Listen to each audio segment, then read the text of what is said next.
Muy buenas tardes a todos nuestros asistentes virtuales a esta nueva actividad de AgoraFAU, en la cual llevamos discusiones disciplinares, multidisciplinares a nuestro público de la facultad y externo. Hoy día hablaremos de política pública, una conversación que surge desde académicos de la facultad, del INVI, una actividad que será moderada por Carlos Lange, académico de nuestra facultad. Carlos Lange, a quien presentaré y que luego presentará a los invitados, es licenciado en Antropología Social de la Universidad de Chile, es magíster en Desarrollo Urbano de la Universidad Católica, doctor en Ciencias Sociales de la Universidad de Deusto. Es coordinador además del Magíster de Hábitat Residencial de nuestra facultad. Carlos, como dije, presentará a nuestros invitados, a quienes agradecemos su interés y motivación por activar este tipo de discusiones. Esto permite a la facultad seguir funcionando en esta extraña nueva realidad de pandemia, distanciamiento social y estas actividades virtuales. Así que, en nombre del decano, de la Dirección de Extensión, le damos la bienvenida a ellos, al público, que podrá ver esto a través de nuestras redes sociales, desde Facebook Live y luego desde la web de la facultad. Así que les deseamos una grata conversación y agradeciéndolo, nos despedimos para que puedan tenerla. Así que muchas gracias y buenas tardes.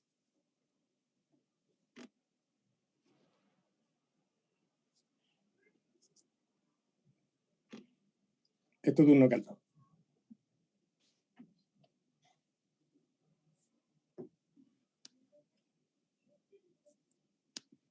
Bien, buenas tardes a todos. Les agradecemos mucho su presencia, su participación en esta instancia. Queremos conversar hoy día, como decía Alberto, en el marco de las líneas de trabajo del Instituto de la Vivienda y en particular de lo que desarrollamos, de la actividad que desarrollamos en el Magíster en Hábitat Residencial. Estamos súper contentos de presentar a dos de nuestras graduadas. Estamos con la arquitecta María Jesús Amigo, arquitecta de la Universidad de Chile, magíster en Hábitat Residencial también de la Universidad de Chile, y con la arquitecta Macarena Solar, de la Universidad de Concepción, y también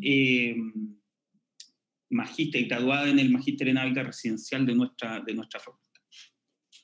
El objetivo de la sesión de hoy, del conversatorio de hoy, es poder analizar algunas líneas de desarrollo que nos resultan particularmente relevantes en el campo del hábitat residencial y que han sido abordadas por nuestras dos invitadas a través de sus procesos de investigación de tesis. Ellas ya culminaron todo su ciclo de formación en magíster, desarrollaron su investigación y están trabajando estos temas en distintos campos, pero particularmente vinculadas al campo de la docencia y la investigación, y por lo tanto, queremos compartir con ustedes un poco cuáles son las problemáticas y los desafíos que a partir de las investigaciones que desarrollan, en este caso tanto María Jesús como Macarena, nos estamos planteando al interior del Instituto de la Vivienda. Entonces, la sesión de hoy la vamos a realizar de la siguiente manera: una breve exposición de nuestras invitadas. Ellas nos van a contar un poquito sobre sus procesos de investigación, muy focalizado en la experiencia de investigación, ¿cierto? En la relevancia de los temas que ellas abordaron y cómo esos temas transforman también el enfoque del hábitat residencial, que es fundamental, ¿cierto?, para su actualización. Y luego vamos a abrir la conversación a preguntas y consultas de todos ustedes, que espero que nos ayuden también a problematizarnos, a reflexionar respecto de cuáles son los desafíos que tenemos por delante, sobre todo en el actual contexto de crisis, de incertidumbre en el cual estamos insertos, ¿cierto?, donde aparece no solamente el tema de la pandemia post-COVID, sino que también súper relevante todo el proceso de discusión constituyente, en el cual creemos que el campo del hábitat residencial tiene un rol súper relevante también que juega. Entonces, en primer lugar, les voy a presentar a María Jesús Amigo, y los dejo con María Jesús para que nos cuente también, nos salude y nos cuente un poquito en qué consistió su investigación. Hola Carlos, gracias por la instancia. Saludar también a Maca. compañera del magíster, y bueno, les voy a mostrar un poco mi investigación, cómo la desarrollé. Voy a compartir pantalla.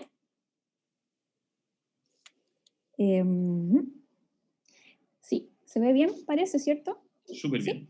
Ya. Sí. Bueno, gracias. Bueno, comentarles, la idea del día de hoy es comentarles cómo fui desarrollando mi proceso de investigación, más que la investigación en sí misma. Entonces me voy a enfocar, como decimos con Maca, a la historia de la tesis. Hoy día lo comentábamos, cómo reconstituir esta historia de tesis, cómo fue el proceso, y bueno, ahí vamos a ir conversando. En primer lugar, mi tesis está enfocada en los condominios de vivienda social. Se titula La producción de lo común en condominios de vivienda social. Es una tesis que yo defendí en abril de este presente año para obtener el grado de magíster en la facultad. Y bueno, ¿cómo surge el tema de investigación? En primer lugar, por mi trabajo profesional. Yo trabajé durante 8 años en contextos de condominio de vivienda social, aplicando el programa de mejoramiento de condominios sociales en el marco del programa de protección al patrimonio familiar, y principalmente enfocada en los mejoramientos físicos, lo que era mejorar los condominios. Por ejemplo, en el cambio de cubierta, como acá podemos ver, pintura de fachada, mejoramiento de espacios comunes, cambio de ventanas, puertas, etc. Y este programa además tiene un componente social, que es la implementación de la ley de copropiedad, conjunto con la formalización a la ley de copropiedad por parte de estos condominios. Y esto se debe a que por parte del Ministerio existe, ellos manifiestan, de hecho, en algunas investigaciones que yo estuve abordando, algunos estudios, de que como hay una incapacidad por parte de estos habitantes de administrar sus espacios comunes y de gestionarlos, en el fondo hay que generarle esas capacidades a estos habitantes. Y una de las maneras es implementando la ley de copropiedad. Entonces este proyecto, o sea, el programa tiene este componente físico y además este componente social. Pero a mí siempre me surgía la duda de por qué, si se implementaba esta ley, seguía existiendo deterioro.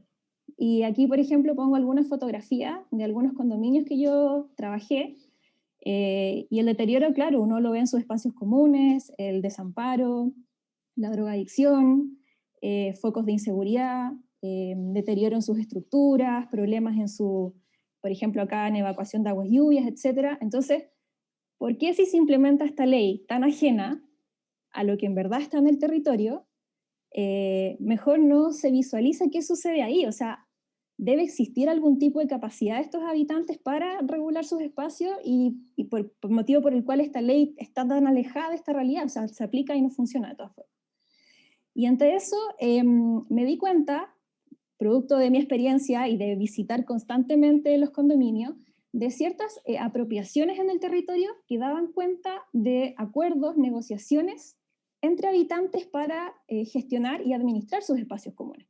Por ejemplo, lugares habilitados para tender la ropa, ponerse de acuerdo para adornar sus blogs en festividades como por ejemplo el 18, bodegas debajo de las cajas de escalera, que podrían ser, claro, privadas pero también de uso colectivo, ampliaciones coordinadas, por ejemplo esta ampliación que podemos ver acá, un primer piso en albañilería, un segundo piso en tabiquería ligera, o incluso la constitución de una especie de quincho en los patios. Entonces, claro, eso está dando cuenta de que sí existen acuerdos y negociaciones y que sí existe una administración y una cierta gobernanza en este territorio que la ley no está viendo. Entonces, frente a eso, surge mi investigación y mi pregunta de investigación exploratoria, debido a que no existen muchas investigaciones asociadas a estos temas. ¿Qué es lo común? ¿Cómo se produce lo común en condominios de vivienda social? Común atendiendo esta como hacer en conjunto, acordando ciertas reglas, ciertos acuerdos para llegar a un objetivo común, un beneficio colectivo. Y bueno, en eso empecé bueno, primero, leer muchísimo respecto al tema, investigar qué había respecto a esto, marco teórico, antecedentes en esa recopilación, y para poder como orientar la investigación, definí varios conceptos claves dentro de los cuales quería destacar este concepto que es el concepto que hice de objetos comunes. Y estos objetos comunes vendrían siendo expresiones de la producción y gestión de este espacio colectivo, producido a partir de prácticas sociales, que conllevan establecer reglas y acuerdos para su materialización. lo que yo vengo a identificar como estas huellas en el territorio, que dan cuenta de esta acción colectiva. Como mencionaba previamente, el tema de colgar en las escaleras, ampliaciones concertadas, bodegas, piscinas, por ejemplo, de uso colectivo en la época estival, adornos, etc. Y bueno, y a partir de esta definición, ya me fui a terreno, dije, ok, empiezo el terreno, tuve la suerte de poder hacer mi investigación previo al COVID, así que pude ir a terreno, cosa que varios compañeros en la actualidad han estado con varios problemas, pero bueno, ese es otro tema. Y mi caso de estudio en particular, yo lo definí porque yo trabajé en este lugar durante 5 años, que es la población Valle de la Luna en Quilicura. El último trabajo que tuve como arquitecto así formal fue en Fundación Proyecto Propio, y ahí trabajamos durante 5 años en la población Valle de la Luna, motivo por el cual desarrollé un montón de lazos. Ahí conocía previamente a los delegados, ya teníamos lazos de confianza, en el fondo me abrieron las puertas para poder realizar la investigación y me ahorré, para ser sincera, todo ese proceso previo de ir a terreno, generar lazos de confianza, etcétera. Eso ya estaba ganado. Entonces dije, ¿dónde puedo ir? ¿Qué mejor lugar que este? Y además eso coincide con que está ubicado en una macrozona altamente vulnerable, definida así por el Ministerio de Vivienda, junto con que es un condominio Copeva, que es parte de una de las soluciones que tiene mayor deterioro, que fueron aquellas construidas entre el 93 y el 94. Bueno, y en particular, dentro de esta población, me enfoqué en una copropiedad en particular, que fue la copropiedad de 3, que aquí podemos ver un plano constituida por 2 bloques y 4 naves. Y, ok, empecé a ir a terreno, y la pregunta fundamental aquí fue, ¿cómo yo, desde mi formación disciplinar como arquitecta, que principalmente visualiza la dimensión física, porque los arquitectos principalmente atendemos la dimensión física, puedo estudiar estas prácticas a través de los objetos, que son estas huellas? Y ahí me ayudó muchísimo un texto que tuve la oportunidad de leer durante el magíster, que es el texto de Kopitov, de la biografía de los objetos, en el cual Kopitov sostiene que si uno estudia la trayectoria de vida de los objetos, puede comprender las relaciones que se establecen entre sus usuarios y ellos. En ese sentido yo decía, perfecto, las prácticas sociales. Ok, entonces haciendo la analogía con mi investigación, establecí, si yo estudio la trayectoria de vida de estas huellas, apropiaciones que yo había identificado en el territorio, me va a poder eso permitir estudiar las prácticas y por ende los acuerdos, las negociaciones que los habitantes han tenido que establecer para su uso. Y por eso es que mi estrategia metodológica está principalmente regida por la biografía de los objetos comunes, en donde se establecen tres etapas que tienen en esta trayectoria de vida de los objetos: la creación, la producción y la sociabilización, en la cual están presentes las prácticas, que era mi materia de investigación en el fondo, eso era lo que yo quería abordar. Y posteriormente elaboré una matriz que me permitió generar una visualización y observación más detallada. Y bueno, ya teniendo todo esto, teniendo mi estrategia, teniendo ya mis conceptos, fui a terreno en varias oportunidades. Aquí de hecho adjunté una fotografía en la cual estoy justamente con mi compañera Maca Solar, en terreno, catastrando los objetos comunes, y este es uno de los planos muchísimos que hice en terreno, graficando y muy arquitectónicamente, por así decirlo, muy desde la vereda de la arquitectura. Y aquí hice un catastro preliminar, el cual posteriormente volqué en una tabla en Excel, y esto fue muy a priori, con la información que tenía en un primer lugar, solo con lo que había leído, etc. Entonces dije, ok, ¿cómo ahora ya me puedo enfocar en la biografía y comprender la trayectoria de vida de estos objetos? Entrevistando a los habitantes, si ellos son los protagonistas de esto, son quienes utilizan estos objetos. Y en ese sentido realicé entrevistas semiestructuradas a los delegados de ambos blogs, con mi catastro previo. Entonces, mostrándoles mi catastro, fuimos conversando de todos estos objetos que ellos utilizaban. Y eso finalmente generó que tuviese un catastro final, en donde del catastro inicial, varios objetos que yo creía a priori que eran comunes, me di cuenta por los relatos de los habitantes y su uso de que no lo era. Entonces los fui discriminando, y de hecho creo que 2/3 del total los deseché y me quedó ese tercio nada más. Entonces igual fue bien interesante, porque yo pensé y juraba que no, esto es así, y después con el cruce de la información y con la información de los habitantes me di cuenta de que no era así. Y bueno, y posteriormente generé un catastro final de objetos comunes. Aquí puse un gráfico, la identificación con sus respectivas fotografías, pasajes de estacionamiento, adornos, escaleras, etc. Y después ya elaboré una biografía detallada de cada objeto común, donde daba cuenta y pude identificar todas las prácticas asociadas a estos objetos para también identificar los arreglos y acuerdos establecidos para su uso. Y eso finalmente me dio muchas luces de la producción de lo común, que era lo que yo tenía como objetivo principal en mi investigación. Eso. Muchas gracias.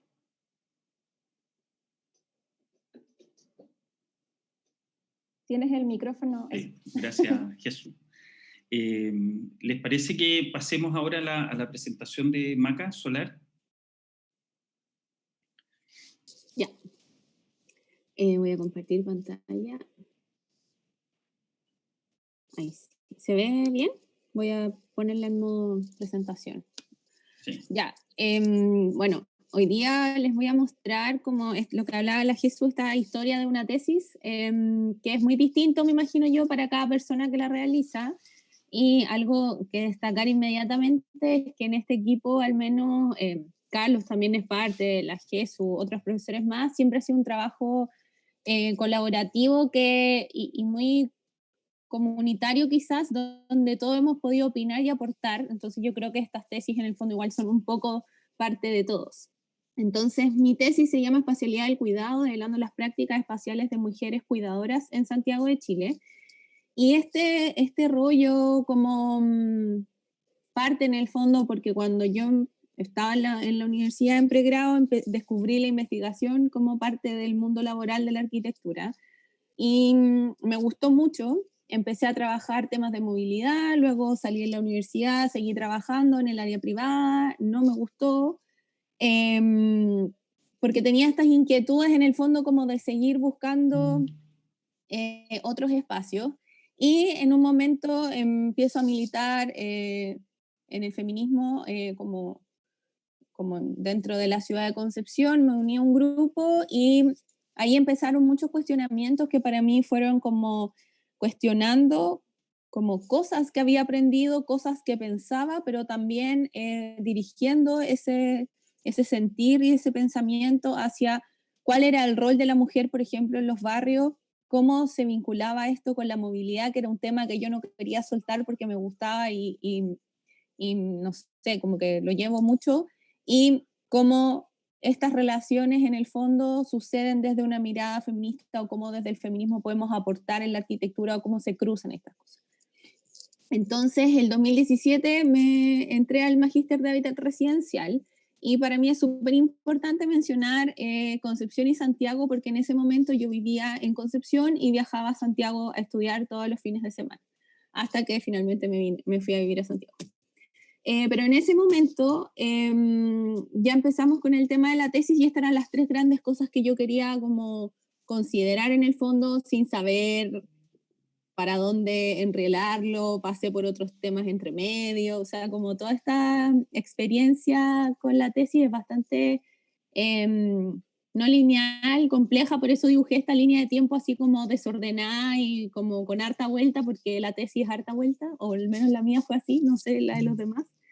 Entonces, en ese sentido, cuando yo hago un zoom en este periodo, bueno, me encuentro con la Pau Girón, ella es mi profe guía de la tesis, y empezamos a trabajar este tema, principalmente porque ella trabaja temas de movilidad, ¿no es cierto? Trabaja temas de género y porque también había visto el tema de los cuidados. Entonces, cuando yo le conversaba de lo que yo quería hacer, ella fue haciendo esta pega como de ir organizando quizás un poco o contándome lo que ella entendía de mis sentires y en el fondo de mis inquietudes de investigación. Y ahí aparece la espacialidad y los cuidados, que en el fondo esa es la intersección que yo quiero estudiar en esta tesis.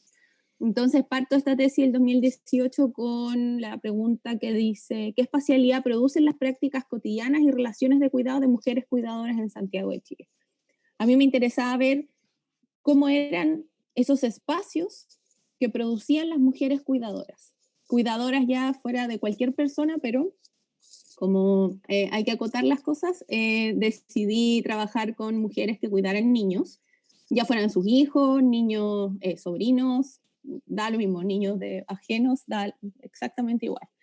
Entonces, en este proceso fue súper interesante porque como yo venía con esa inquietud entre cuál era el vínculo entre la arquitectura, el feminismo, las mujeres, qué sé yo, las lecturas fueron súper decidoras, muy nutritivas también, pero extensas, o yo me extendí más quizás de lo que había que extenderse.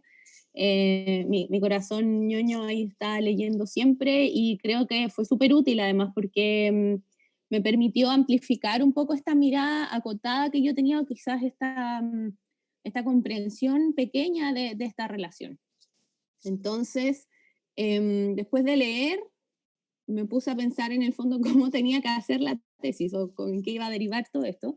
Entonces, como les mostró la Jesús, yo también tuve que desarrollar una estrategia metodológica y aquí creo que hay cosas súper relevantes respecto de, por ejemplo, cómo el hábitat residencial jugó un rol importante en la mirada que yo quería tener sobre el espacio en mi tesis. Yo no quería, como yo estaba trabajando con el concepto de movilidad, yo no quería tener una mirada fija del espacio o como entender esta idea como de barrio, ciudad, metrópolis o barrio, una escala intermedia y ciudad, sino que quería entender esto de una forma mucho más laxa quizás o muy desde la experiencia de cada persona. Entonces, y me llevó a discutir sobre el espacio y el tiempo, cómo el hábitat residencial se puede comprender desde el enfoque de movilidad. Y ahí, bueno, las técnicas de producción de información son súper importantes porque yo no había hecho esto, pero como dice la Jesús, nuestro fuerte quizás desde la arquitectura es observar los espacios y cómo las personas habitan esos espacios. Entonces, yo creo que a partir de esas fortalezas también uno tiene que escoger otras estrategias y otras técnicas que te permitan abordar otros lados de los temas, pero desde donde uno puede como aportar. Y bueno, entonces escogí el sombrero y la entrevista, que en el fondo eran conversaciones. Mis entrevistas nunca fueron estructuradas, sino que se iban dando a través de la conversación con las mujeres que trabajé y también desde un espacio quizás súper como responsable y como afectivo, porque en el fondo de repente aparecían temas que podían ser complejos para ellas o también para mí. Uno no siempre sabe abordar la respuesta que recibe. Entonces, era importante también ir leyendo esa corporalidad, ¿no es cierto?, esas emociones que iban apareciendo, y creo que aparecieron temas súper duros, pero también otros muy bonitos. Y estos casos de estudio llegan a mí, bueno, uno debería decir sistema bola de nieve, o esa es como la técnica, pero en realidad la Jesús llegó como hada madrina y me dijo: hola, tengo 3 casos de estudios para ti. Sinceremos posiciones. Y luego,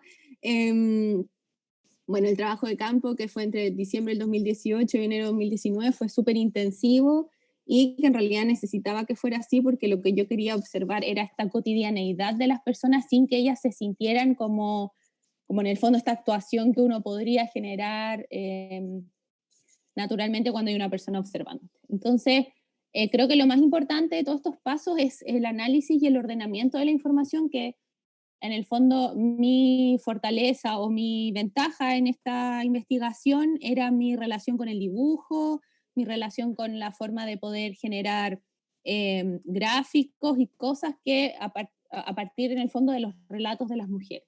Entonces, ahí. Bueno, ellas son las 3 mujeres con las que trabajé. En general yo no muestro muchas fotos porque como trabajé con niños es un poco complejo y no, creo que uno tiene que tener esa relación también como de no exponerlos, pero aquí están sus espaldas, así que nadie las va a poder reconocer. Y bueno, en 3 comunas distintas, una fue en Providencia, otra en Quilicura y otra en Cerro Navia.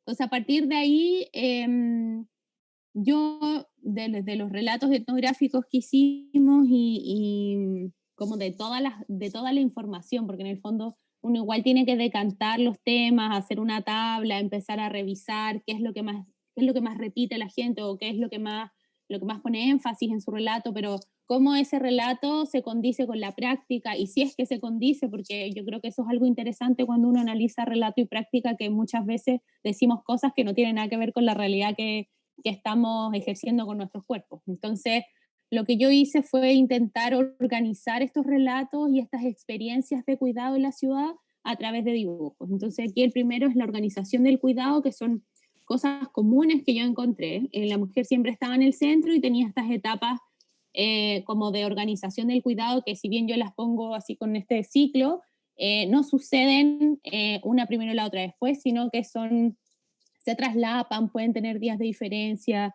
etc.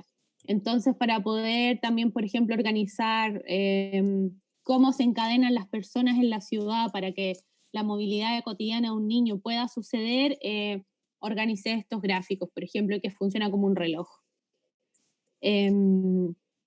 Y, por ejemplo, lo que a mí me interesaba también buscar eran cuáles eran esas espacialidades del cuidado, donde sucede el cuidado, estas dimensiones. Entonces, unas fueron las escalas, las otras las materialidades, los espacios de interconexión, que en el fondo son estos espacios que permiten en la ciudad el cuidado, y los espacios del deseo, que tenían que ver más con las percepciones del cuidado y también con los deseos más profundos e íntimos de cada una de ellas, pero que me di cuenta que tenían espacio, tiempo, personas, objetos, materiales, colores, etc. Y bueno, eso así como una forma de mostrar en el fondo de cómo uno puede retratar metodológicamente resultados sin la necesidad a lo mejor de, obviamente esto está descrito en la tesis, qué sé yo, pero también buscando otras formas quizás de comunicar cosas. No todos a lo mejor tenemos la habilidad de entender grandes textos, grandes tablas o análisis tan complejos como numéricos, pero quizás también podemos desarrollar otras formas de mostrar las cosas. Y bueno, en este proceso de estrategia metodológica, luego vino a escribir la tesis, que es como la ensalada más grande que tuve en la tesis. Me costó mucho, muchas discusiones con Carlos Lange, intentos de retiradas entre medio, pero lo importante es que también creo que es importante reconocer que estas cosas uno no las hace sola, y que al menos quise resaltar las personas del INVI que son importantes y que fueron también importantes en el proceso, porque en el fondo, sin la ayuda de ellos, entre las conversaciones, los almuerzos, los cafés, uno va diluyendo los temas de la tesis y puedes ir como sacando cosas de repente de una conversación súper coloquial. Entonces, para mí es súper importante igual reconocer todo este proceso, pero también a la gente que me acompañó y que yo también me acompañé en eso. Así que eso, esto muy desde de la guata mi experiencia. Gracias, Maca. Bueno, te agradecemos a las dos sus presentaciones. Efectivamente, creo que lo más interesante, o una de las cosas súper interesantes que ustedes comentan, es que estos procesos no se hacen solos. Los procesos de investigación no es, o no, al menos nosotros no lo entendemos así, ¿cierto? El investigador centrado en su gabinete, desarrollando su trabajo, digamos, en soledad, sino que pretendemos siempre que sean trabajos colaborativos. Y dentro de esa colaboración, uno de los aspectos que más nos interesan o más nos resultan importantes es la manera como ustedes pueden abordar y analizar y realizar un análisis crítico del enfoque de hábitat residencial, que es el que genera u orienta, ¿cierto?, el desarrollo del magíster. Entonces, va a sonar una frase súper cliché, pero efectivamente yo creo que nosotros aprendemos mucho de las investigaciones de nuestros estudiantes, pero me gustaría saber cuál es el análisis crítico que ustedes hacen del enfoque de hábitat, cuáles son los aprendizajes que generan, y también qué cosas cambiarían. Sería súper importante que pudiéramos hacer ese ejercicio de catarsis. No sé cuál de los dos quiere comenzar. Y luego abrimos la palabra porque tenemos harta gente conectada. Vuelvo a agradecerle su presencia y su participación, y para que empiecen a mandarnos comentarios también por el Facebook. No sé quién quiere partir. ¿Yo? ¿Parto yo? Maca me está señalando, así que voy a partir. A ver, yo creo que el enfoque de hábitat residencial, de las grandes virtudes que tiene es que se enfoca como protagonista en el habitante. Y creo, voy a hablar en particular de mi investigación, pero creo que también la de la Maca. Nuestras investigaciones surgen a partir de con dudas, como inquietudes que teníamos respecto al habitar, a la producción del hábitat, pero desde el habitante, y cómo esta política pública, en mi caso en particular, no responde a este habitante, a la perspectiva de los habitantes, los invisibiliza, los niega, los tilda incapaces, incluso les trata de implantar una forma de administrar su espacio totalmente ajena a ellos, cuando ellos en sí tienen una forma, en mi caso, en mi investigación, de administrar este espacio común y están completamente invisibilizados. Y creo que en ese sentido una de las virtudes que tiene el enfoque hábitat residencial es considerar a los habitantes como protagonistas o parte importante, ojalá atender siempre hacia el protagonismo en la producción del hábitat residencial, de que efectivamente son personas capaces, tienen agencia para cambiar su territorio y lo creo súper relevante. Si tuviese que hacer una crítica, creo que el tema de las escalas tal vez sería bueno analizarlo porque existe una clasificación de escalas muy como... ¿cómo decirlo?, muy estandarizada, por así decirlo, esto de la vivienda, el barrio y la ciudad, pero yo creo que también hay escalas intermedias, como da cuenta, por ejemplo, mi investigación, que es el blog, que no alcanza a ser ni siquiera vivienda ni tampoco el barrio. Es este espacio híbrido, intermedio, que además se escapa a esta clasificación tan del binomio público-privado, como en esta ambigüedad, y que de hecho se están abriendo muchas investigaciones respecto a esto, de los espacios comunes, que finalmente dan cuenta de acuerdos, de negociaciones, que finalmente gracias a ellos podemos construir ciudad. Si finalmente todos tenemos diferentes puntos de vista, tenemos que negociarlos, y obviamente la ciudad es el lugar donde se negocian estos diferentes puntos de vista, y se generan estos acuerdos y estas negociaciones. Entonces creo que el tema de la escala sería importante revisarlo porque existen estas escalas, y yo estoy nombrando una desde mi investigación, que es estos espacios comunes, pero probablemente la Maca podrá nombrar otra. Pero creo que ahí debiese ser visto. Y lo otro que creo súper importante, que al menos yo, desde mi expertise profesional, yo había trabajado ya casi 10 años, previamente al haber hecho el magíster, no había hecho investigaciones previas, y claro, venía muy con el poncho, por así decirlo, de arquitecto. Y me costaba mucho salir desde la arquitectura. Y de hecho, bueno, Carlos, tú fuiste mi profesor guía y muchas veces lo conversamos y yo te decía, no quiero salir desde la arquitectura, o sea, estoy abordando indudablemente un problema o un ámbito más bien que puede ser abordado usualmente desde las ciencias sociales, pero desde la arquitectura, como qué plus la arquitectura le puede brindar a esta investigación. Y eso lo encuentro muy interesante de esta como interdisciplinaridad que existe en el INVI, donde hay muchos profesionales de distintas disciplinas involucrados y que a uno lo permite retroalimentarse y colaborar.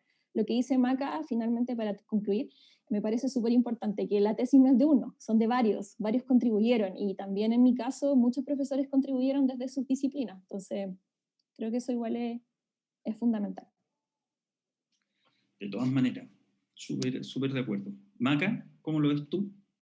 Estamos esperando sus preguntas, ingrésenlas ahí en el sector de comentarios, mándenos sus preguntas para que podamos ir respondiendo también a la brevedad. Maca.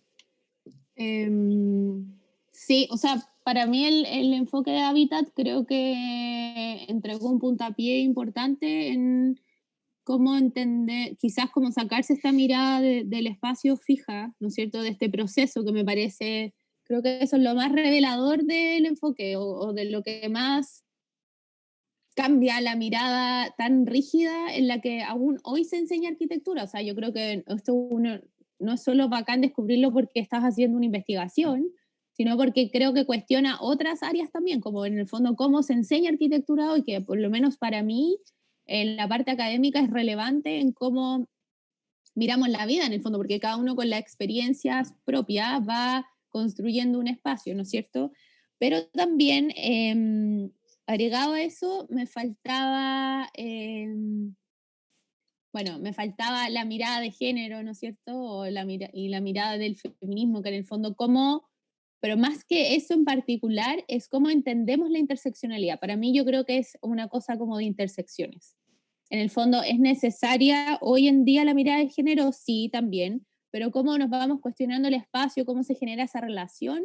Quizás pensar de esa manera relacional creo que es como quizás para donde uno debería girar, entender que la vida no es tan sencilla, que no es género y espacio, es género y espacio y un montón de cosas más alrededor, que yo creo que era algo interesante que veía en mi tesis, porque no trabajé con personas solamente de escasos recursos, sino que trabajé con personas de situaciones económicas bastante buenas también, pero donde tú puedes entender que, ok, a lo mejor tengo un mejor pasar económico, sin embargo, tengo otros conflictos sociales y como otras intersecciones que me cruzan como ser humano y que hacen que mi vida sea distinta. Entonces yo creo que quizás eso sería quizás algo que habría que, no sé si agregar, pero en el fondo como tratar de como internalizar o de avanzar, pues como la gracia del hábitat residencial es que está en construcción siempre, podemos ir agregando cosas y así también como transformándolo en el fondo, pues como, yo creo que esa es como la gracia que tiene, que es tan plástico. Actualizándolo. Sí, Claro. de todas maneras. Oye, antes de que empecemos a responder las preguntas que nos van llegando, también súper breve, ¿y cómo desde sus temas y desde las perspectivas que ustedes construyeron para sus investigaciones, cuáles son los desafíos, las problemáticas y los desafíos en términos de política pública? ¿Cuáles son los desafíos, las problemáticas y desafíos de política pública en términos de la producción de lo común y en términos de la espacialización de los cuidados? Porque también es verdad que ese es un ámbito que es particularmente relevante y de hecho lleva el título, ¿cierto?, del conversatorio. Partamos por ti, Maca. Después te voy a preguntar tu definición de corazón ñoño. Me parece un concepto fascinante. Ya, vamos a tener que trabajar en eso. O sea que yo no abordé en una parte de mi tesis la política pública porque en el fondo creo que personalmente no es un tema que me llame tanto la atención, sin embargo creo que es necesario hacerlo siempre. En el sistema político que vivimos, al menos en este país, la política pública creo que es en general deficiente y bueno, no demuestra mayor como cuidado y cariño por quienes vivimos acá. Entonces creo que eso era algo que me di cuenta estudiando la política pública de cuidado en Latinoamérica, que si bien hay mucha y se ha desarrollado mucho y en Chile también se ha hecho, siempre desde una perspectiva como del desarrollo social, es decir, como entregar, no sé, la política de jardines infantiles es una política de cuidado, por ejemplo. La política para mejorar, hay muchos programas en torno a los adultos mayores, eso también son políticas de cuidado. Sin embargo, una de las cosas que nos dimos cuenta, y bueno, siempre hablamos pensando en la PAO y en toda la gente con la que trabajamos, es que la política pública de cuidados en Chile y en Latinoamérica no tiene espacio. Entonces, es como que la gente flotara, básicamente, como en el espacio exterior, y no necesitar espacios efectivamente para cuidar o recibir un cuidado. Cuando sí es así, por ejemplo, el consultorio, el jardín infantil, la casa, la calle, todo debería ser un espacio que propicie al menos el cuidado. Y otra cosa también que era clave, creo yo, es que el cuidado todavía se percibe de manera enfocada hacia las mujeres. Es decir, ok, yo, por ejemplo, hago un programa de jardines infantiles para que tú puedas dejar a tu hijo ahí y tú puedas ir a trabajar o estudiar o hacer lo que necesitas hacer. Sin embargo, el cuidado sigue recayendo sobre las mujeres.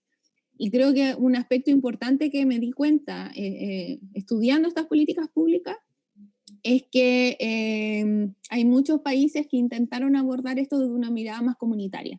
Y ahí creo que es súper interesante también la tesis de la Jesús, porque en el fondo el cuidado es algo que necesitamos todos los días de nuestra vida, en distintas escalas y maneras, por supuesto, y necesidades, pero es algo que no debería recaer sobre solo una persona, sino que debería ser como liderado por la comunidad en la que uno vive, obviamente situado de acuerdo a las necesidades, etcétera. Pero creo que eso es como clave. Y acá en Chile más bien se intenta resolver la necesidad de quien recibe el cuidado, más no de quien lo entrega, que en general son mujeres que siguen cuidando y que en el fondo tienen un malabar de vida para poder hacer las 1000 cosas que hacen. Entonces creo que eso es relevante y también como el rollo con el espacio, o sea, como yo creo que quizás desde las ciencias sociales el espacio no aparece o parece como algo tangencial, pero todas las personas, si hacemos el ejercicio activo de pensar cómo son nuestros espacios, nos damos cuenta que tenemos mucha claridad respecto de nuestras necesidades, de lo que nos gusta, de lo que nos gusta, de las dificultades para movernos por la ciudad, lo que implica, por ejemplo, ahora en pandemia, moverse de una ciudad a otra, de que en el fondo el virus está en los objetos, el COVID me refiero, como todas estas cosas creo que han relevado el espacio y los objetos y las materialidades de alguna manera. Entonces creo que es importante como, no es que sea lo más importante, sino que tenemos que hacer este balance de cosas importantes que siempre hay que estar mirando, no solo poner el foco en una cosa, sino que pensarlas todas de alguna manera. Sí. Y en tu caso, Jesús, ahí te hice una referencia cruzada. Sí, bueno, en mi caso, a diferencia de Maca, mi investigación parte hacia una crítica de la política pública. Después de haber aplicado mucho tiempo política pública, como, no sé, 8 años aproximadamente implementando este programa, surge como una crítica ante lo que yo diga en el territorio. Y yo creo, por un lado, de que la política pública lamentablemente está diseñada desde el escritorio. No existe un real compromiso, un involucrarse con aquellos que van a recibir esta política pública. Y en segundo lugar, yo creo que invisibiliza en general la política pública la capacidad de agencia de aquellos hacia la que está dirigida. En el caso, por ejemplo, de la ley de copropiedad, a mí me parece, y esto es una postura muy personal, aberrante, de que de parte del ministerio exista, o al menos una idea de que hay que capacitar a estas personas para que puedan gobernar sus espacios, cuando, oye, anda a darte una vuelta y te vas a dar cuenta de que sí existe una gobernanza, tal vez no como la que es ideal, no, pero ideal según quién también, que es quien establece lo correcto o lo incorrecto. Y si uno va a los territorios, se da cuenta, en el caso de investigación, por ejemplo, que sí, existe drogadicción, sin duda existe inseguridad, existen un montón de problemáticas, de las cuales no están ajenas aquellos territorios no vulnerables también, pero sí existen acuerdos y consensos, y sí existe una cierta gobernanza, tal vez no a la escala ideal de lo que estipula la política pública. Entonces, en el caso de la ley de copropiedad, creo que es fundamental ir al terreno. Preguntémonos cuántos de aquellos que vivimos en edificios efectivamente asistimos a nuestras asambleas de nuestros condominios. O sea, yo creo que muy pocos, porque no existe no sé, una cultura cívica al respecto. Entonces, claramente ahí hay una falencia de la ley de copropiedad, que en particular es la que yo estoy abordando en mi investigación. Entonces, creo que el tema de invisibilizar la capacidad de agencia es fundamental. Ahí creo que debe existir un cambio de mirada, sin duda. De todas maneras. Oye, tenemos algunas preguntas súper interesantes de nuestros amigos que nos acompañan. Aprovecho de saludar la primera pregunta de la Caroline Muñoz. Ella, que es un tema no menor, ¿cierto?, en un programa como este. Pregunta la Caroline, ¿cómo podemos potenciar las prácticas sociales y comunes de los habitantes de un territorio desde el trabajo de la arquitectura? Que es un tema que ustedes lo comentaron recién, cada una por su lado, que implica de cierta manera la transición desde la práctica disciplinaria hacia un enfoque más interdisciplinario, ¿no? Entonces, Caroline nos pregunta, ¿cómo podemos potenciar las prácticas sociales y comunes de los habitantes de un territorio desde el trabajo de la arquitectura? ¿La tomo? Pero por favor, por favor. Bueno, este es un tema que a mí en particular me interesa bastante. Hemos estado investigando al respecto y creo que lo principal, vistiendo esta capa de arquitecto, creo que el mayor error que cometemos los arquitectos es creernos que sabemos todo. que venimos poco menos que dar una cátedra al territorio y al lugar donde vamos a intervenir, porque somos técnicos y tenemos una experiencia ahí por sobre quien vive. Y lamentablemente se establecen relaciones súper asimétricas, en donde la persona te solicita A, pero tú, según tu expertise, dices no, es B, y no, es B, y la persona no sabe lo que está pensando. O sea, hay que educarla. Y yo creo que eso es fundamental, establecer relaciones simétricas, horizontales, en primer lugar, bastante difícil porque la expertise cotidiana, el conocimiento cotidiano que le llamamos nosotros, el que surge en estos territorios, también es súper invisibilizado, pues no está valorado, no se pone en el lugar que se debe, y sin duda ahí existe conocimiento que vale la pena poner en valor y tomar ahí nosotros como arquitectos y incorporarlos en nuestro ser arquitectónico. Creo que eso es fundamental. ¿Cómo lo ves tú, Maca? Estoy de acuerdo con la Jesús. Y también quizás como esa reflexión de la posición de, que yo creo que son conversaciones que hemos tenido y que se van como madurando en el tiempo, es como cuál es la posición del técnico. Como en el fondo, ok, ya todos vamos a la universidad, hay miles de arquitectos, miles de abogados, miles de todo, pero ¿cuál es nuestra posición respecto del otro? ¿Para qué estamos estudiando en el fondo estas cosas? Sin desmerecer, por supuesto, la utilidad de cada profesión y del espacio que ocupa, digamos, en toda la rueda social.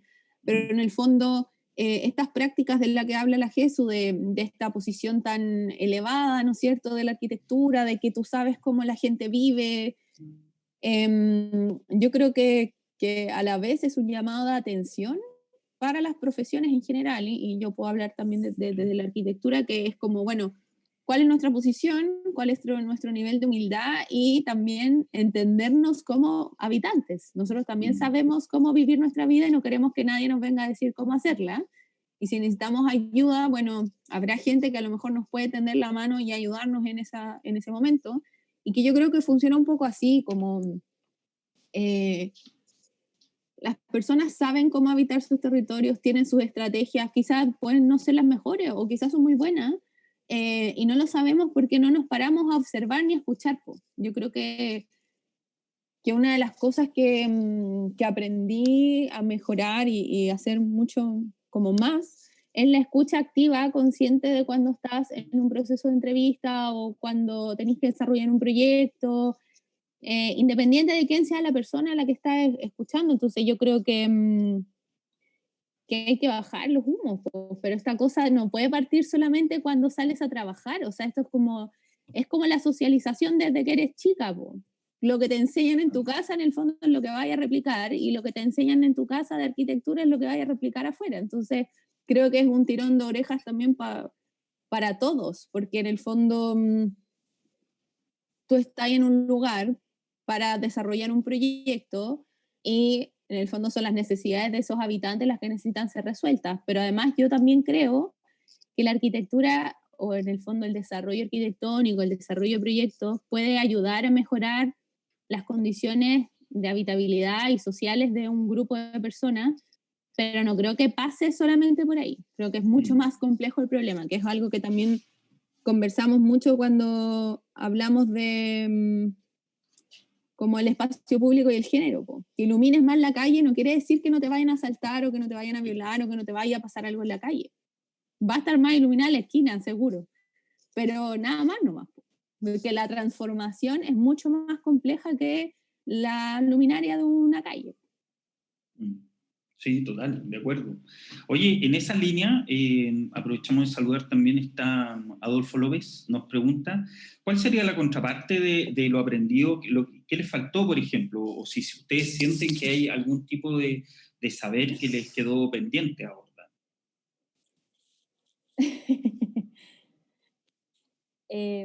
¿Yo? A ver, así como parte de la experiencia que nos quedó, yo nombraría en primer lugar que siempre las tesis son perfectibles.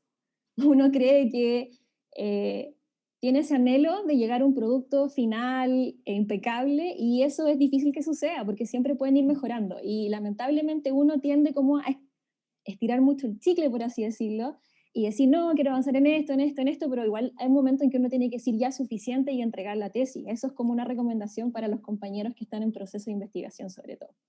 Que hay que confiar bastante en el tutor y las guías que él te va dando, por un lado. Lo otro, que es imposible abordarlo todo. A mí me hubiese gustado, por ejemplo, haber realizado grupos focales, haber logrado alguna relación en mayor grado con el resto de los habitantes, pero por un tema de tiempo no lo pude abordar, y también tenía que finalizar mi proceso, si siempre es perfectible, como mencionaba anteriormente. Eso creo yo, y que bueno, y que la tesis siempre es un continuo ir y venir, uno, como comentaba la Maca, uno está leyendo, ahí con su corazón ñoño, como dice Maca, pero hay que también ir a terreno, ir y volver, como que no existe un proceso de etapas que se van cumpliendo consecutivas, sino que más bien uno va al terreno, de repente uno no ve la luz en el terreno y dice, ya no sé qué más ver, ya estoy perdido, ¿qué hago? Vuelve a leer, y es como un continuo ir y venir. Pero indudablemente, en mi caso, que es una investigación exploratoria, da para poder seguir y abordar muchos otros temas. Por ejemplo, ver la posibilidad si lo que yo investigué puede ser replicado en otro condominio, si se comporta de igual manera, qué diferencias hay, por ejemplo, etcétera. Pero hay que, lamentablemente, darle un proceso a esto y un término pronto, porque alargarse es muy fácil. Oye, Maca, sí, antes de que con tu respuesta, Maca, la Jesús abordó parte de una pregunta que también está planteada por parte de Jorge López, que es sobre los desafíos metodológicos, ¿cierto? Entonces, a lo mejor si tú pudieras abordarlo también en tu respuesta, qué es la contraparte de lo aprendido, lo que faltó por hacer, pero también los desafíos metodológicos.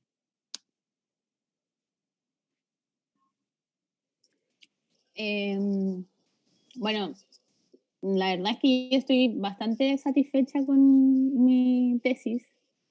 Creo que llegó un minuto en que ya estaba pensando en lo que quería hacer posteriormente, pero eso es algo que me pasa a mí, no sé si le pasa a los demás, que vivo bastante acelerada, pero es que creo que uno va, creo que para mí, al menos esta experiencia y cómo lo he entendido también, porque mi problematización del espacio no tenía que ver solo con esta lógica espacio-tiempo y que van de la mano y esta cosa de repente media difícil de entender, sino que en el fondo cómo esa experiencia se encarna en el cuerpo, y este proceso de tesis no solo de la gente que yo quiero ir a mirar y ver cómo viven su vida en el fondo, sino que también cómo esto me va cruzando a mí y me va generando otros cuestionamientos.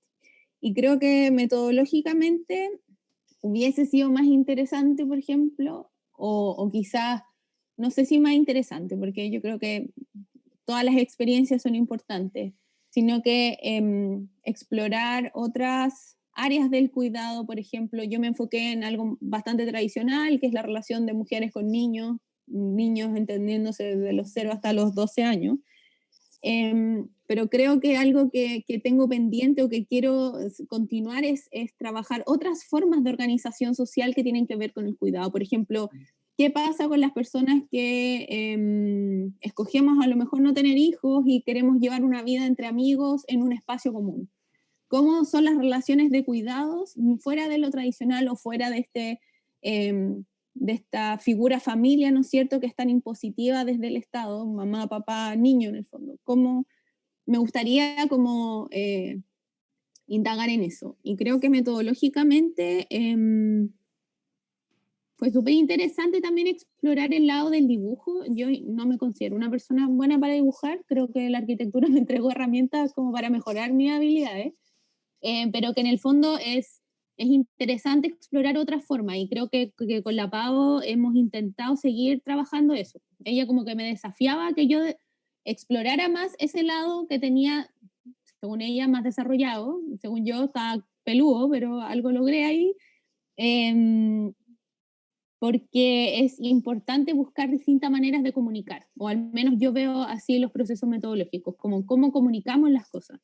Y creo que ha sido súper interesante también en lo que hemos podido ver en las clases que hacemos, con donde no sé, hay estudiantes que a lo mejor vienen del mundo de las ciencias sociales y nunca han agarrado un lápiz en su vida, pero se atreven a dibujar algo, a grabar un video, a tejer, no sé, creo que metodológicamente para mí fue una invitación a descubrir otras cosas y creo que ahora le he agarrado mucho más gusto al dibujo y como a estas maneras de expresar otras cosas. Entonces creo que no es solo una invitación para la arquitectura, sino para quien quiera expresar y comunicar desde otras áreas. Súper, súper. Oye, más preguntas. Victoria de la Barra, a quien ustedes conocen, nos pregunta, considerando sobre todo el contexto actual en el que nos encontramos como país, ¿cierto? ¿Cuál es el rol que debemos tomar nosotras como arquitectas en la política pública? Pregunta la Victoria. Y yo lo extendería también más allá de la arquitectura, ¿cierto? Considerando lo que conversábamos de la interdisciplinariedad anteriormente. ¿Cómo sitúan ustedes estos desafíos en el contexto actual marcado por una crisis de incertidumbre importante respecto de los procesos de producción del hábitat?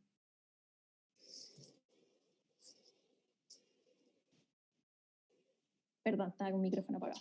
Tomando en consideración, yo creo que bueno, aquí se conecta muchísimo el tema de investigación de Maca y el mío, que es los cuidados y los espacios comunes, porque sin duda, bueno, ahora actualmente que no existe esta cuarentena restrictiva en Santiago, no es tan visible, pero en su momento cuando estábamos enfocados solamente en vivir en nuestro metro cuadrado, en nuestra casa, las redes de apoyo se empezaron a acotar y uno tenía que ya optar por acompañarse con el vecino, o sea, si el vecino iba a comprar al supermercado, vecino me puede ir a comprar, y más allá, por ejemplo, el tema de los adultos mayores, fundamental, o sea, aquí se dio mucho, en mi casa, yo vivo en un edificio, por ejemplo, de que varios fuimos a comprar a los adultos mayores, temas de cuidado, etcétera, y ahí los espacios comunes son fundamentales, porque finalmente es como el lugar al cual quedamos, por así decirlo, acotados a vivir esta pandemia, al principio sobre todo con la cuarentena restrictiva. Y ahí estuvimos obligados en el fondo para subsistir a implementar un montón de técnicas, y en los barrios populares, los barrios vulnerables, fue aún más evidente. O sea, yo tomé contacto con aquellas delegadas que tuve la oportunidad de involucrar en mi investigación, y ellas me decían, no, acá estamos organizándonos, una vecina va a comprarle a todos, a la vecina, a la que es más adulto mayor, le vamos a comprar, a la vecina no sé cuánto que tiene que ir al consultorio, nos organizamos y vamos entre todos. Entonces, ahí también se van visualizando estos acuerdos, estos consensos, y ahí el espacio común es pero primordial, o sea, toma una jerarquía súper importante, ya no queda relegado al barrio, sino que aún más es como el medio por el cual podemos subsistir. Entonces creo que es fundamental potenciar y visibilizarlo, sobre todo entendiendo que este virus no se va a ir a corto plazo, tenemos para un rato con él, probablemente venga una segunda ola, ojalá no sea así, pero ¿quién dice que en un futuro pueda venir a existir otra cosa? Entonces ahí nos damos cuenta que no podemos ser individualistas, que necesitamos del otro para alcanzar un objetivo y poder en el fondo subsistir. Creo que es fundamental. De todas maneras, oye, aprovecho de conectar este comentario que tú haces con una pregunta de Jesús Reynoso. Saludos, Jesús. Que justamente consulta respecto de, yo voy leyendo las preguntas en la medida que van llegando, ¿eh? Esto está calentito, recién salió del horno. ¿Cuáles son los principales factores que producen lo común, o cuáles son los factores que contribuyen a crearlo? ¿Desde qué prácticas cotidianas, ¿cierto?, se vinculan con el hábitat residencial, que es un poco lo que tú has venido planteando hasta ahora, ¿cierto? Lo conecto también con un comentario de Claudio Olivares, que comenta que sí, pues hablamos, es verdad que hablamos mucho de participación, pero no necesariamente estamos ¿cierto?, participando activamente en nuestros propios entornos. Las dos últimas preguntas, porque ya nos están pidiendo que cerremos, pero súper brevemente, luego podemos buscar una instancia también para seguir profundizando junto a otras tesis que han sido presentadas y defendidas durante el último tiempo. Aprovecho de saludar aquí una consulta de David Maulén. David, gracias por participar con nosotros, un gran colega. Dice David, que le tocó redescubrir que entre 1946 y 1963 era habitual la metodología docente donde los estudiantes de arquitectura desde primer año entrevistaban a los pobladores para decidir los temas importantes en el trabajo de taller, ¿cierto? Esa medida se ha ido complejizando durante la carrera y se pueden ver efectos en cómo se diseñaban políticas públicas en esa época o en el diseño de la vivienda colectiva. Y esta pregunta de David la vincularía con otra pregunta que viene posteriormente, que hace Alejandra Valeria, la saludamos también, y que tiene que ver con qué formas ustedes han evaluado de hacerle llegar esta información a la comunidad con las cuales ustedes participaron, ¿cierto? ¿Cuál es, de cierta manera, la interacción, el intercambio de conocimientos que se puede producir ahí, en el entendido, como decían ustedes anteriormente, que los habitantes no son objetos pasivos de conocimiento, sino que son productores súper activos y absolutamente relevantes de sus propios procesos de producción de hábitat?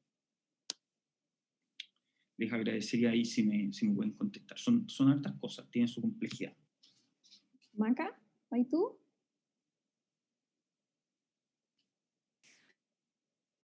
Ya, bueno, voy a tratar de ser la corta, pero uniendo todo lo que se ha preguntado, creo que eso que dijiste recién, somos agentes o en el fondo actores activos de nuestra propia vida, creo que es la clave, por decirlo de alguna forma.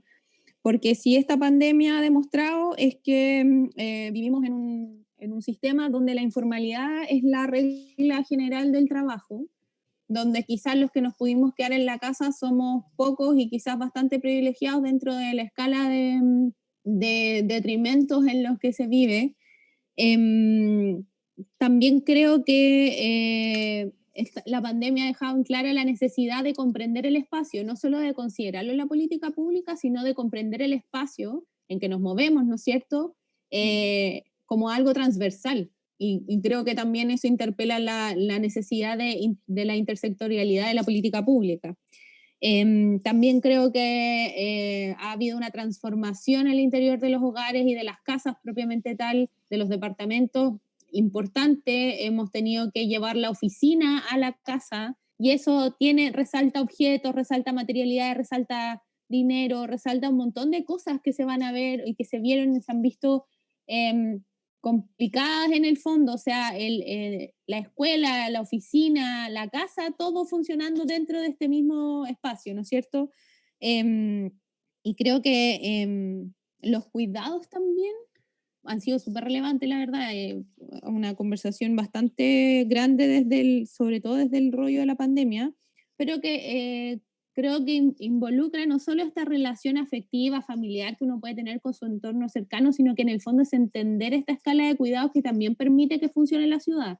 O sea, la gente que trabaja recogiendo la basura, el personal de salud, por ejemplo, el rol importante que han asumido las personas que trabajan en estas plataformas de delivery, ¿no es cierto?, que nos han permitido cuidarnos a algunos, mientras ellos se exponen para llevarte tu comida, tus remedios, lo que sea.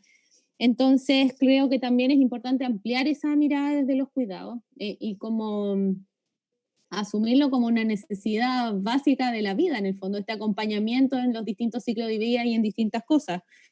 Y creo que deja súper clara la interdependencia como de que necesitamos siempre a un otro y objetos y muchas cosas en el fondo y muchas aristas para sobrevivir en el planeta. Y por otro lado, creo que los últimos dos comentarios, esto de cómo esta práctica que había antigua en los talleres y de cómo devolver el conocimiento que uno produce de alguna forma, porque yo ahí tengo una disyuntiva si es que uno lo produce o bien uno traduce ciertas cosas que uno observa del cotidiano, porque lo que yo vi no es mío, en el fondo yo lo vi en alguien más y lo puedo cruzar con algunas cosas que son mías, pero ahí siempre hay un proceso colaborativo de producción de conocimiento. Entonces creo que esas cosas son importantes y tomo la palabra de Valeria y yo creo que es una interpelación súper clave y como pertinente de cómo devolvemos esto, porque no es llevar un regalo, no es, no sé, yo igual les hice regalo a los niños porque me encariñé, qué sé yo, era la situación como de despedida, pero cómo yo devuelvo ese conocimiento, pero no en un libro, no en una tesis, que es inútil dentro de la vida cotidiana en el fondo. ¿Cómo se hace como este proceso de circulación de conocimientos para que llegue o se devuelva a los territorios de otra forma? En el fondo, ¿cómo yo aporto desde mi investigación a ese lugar? Creo que eso también es una pregunta quizás que dejar y como de interpelación propia para cada persona en su espacio laboral. Sí, súper de acuerdo. ¿Jesús? Sí, creo que ahí hay algo, bueno, me gustaría abordar brevemente una pregunta respecto a qué potenciaba o influenciaba la producción de lo común. Y según lo que alcancé a vislumbrar en mi investigación, insisto, exploratoria, y poniendo recién en el tapete, en el fondo, el tema, creo que es fundamental el arraigo que uno tiene hacia los otros con respecto a compartir una historia. Tener una historia en conjunto creo que evidentemente profundiza y logra potenciar esta producción de lo común, la vinculación que tengo hacia el otro, el hacer comunidad finalmente, creo que es fundamental, pero eso ya es un tema para largo en el fondo. Y sí, cuando uno tiene un pasado, comparte un pasado y anhela un futuro en conjunto, efectivamente ahí lo común es más evidente. Y creo que Jorge hizo un comentario breve que sí, efectivamente lo común no es algo natural, dado en el territorio, sino más bien surge así espontáneamente, principalmente frente a conflictos que se ven enfrentados los habitantes, conflictos que ni la política pública ni el Estado ha logrado darles respuesta, y ante eso ellos han tenido que crear otras respuestas, pues, como por ejemplo, no tengo dónde tender la ropa porque no se consideró en el diseño del departamento de 40 metros cuadrados un lugar para tender la ropa, por lo tanto nos organizamos y tenemos que construir un lugar. Entonces es como espontáneo ante el conflicto, ante la necesidad de generar una respuesta. Y sí, solo para finalizar, concuerdo con Maca y tenemos un debe con respecto a cómo devolvemos esta información. Coincido completamente que uno no produce la información, sino que la traduce. Uno no puede ser tan egocéntrico frente a eso, creo yo. Y sí, ahí hay un debe, y creo que una bonita forma de devolverla sería a través de generar políticas públicas, porque estas investigaciones contribuyen a eso. Ideal. De todas Veremos qué maneras. pasa. Bueno, se nos hizo más corto de lo que pensábamos. Sí. Se nos hizo más corto de lo que Agradecemos las pensábamos. preguntas y la participación. Sí, y agradecemos la participación y la presencia de quienes nos han acompañado. Vamos a seguir, tenemos hartos temas en carpeta pendiente que queremos también compartir con todos ustedes, así que les vamos a estar informando en breve de cuáles van a ser nuestros próximos temas, las próximas fechas, y esperamos que les haya servido y nos sigan acompañando. En términos generales, no tenemos un canal quizás de retribución directa, si alguien quiere hacer comentarios, si alguien quiere hacer entrevistas, pero si ustedes se animan, chiquillas, podríamos dejar los correos electrónicos por si alguien les quiere escribir. También, los dejamos en la parte de los comentarios mejor, más que decirlo en voz alta, porque... Sí, puede ser.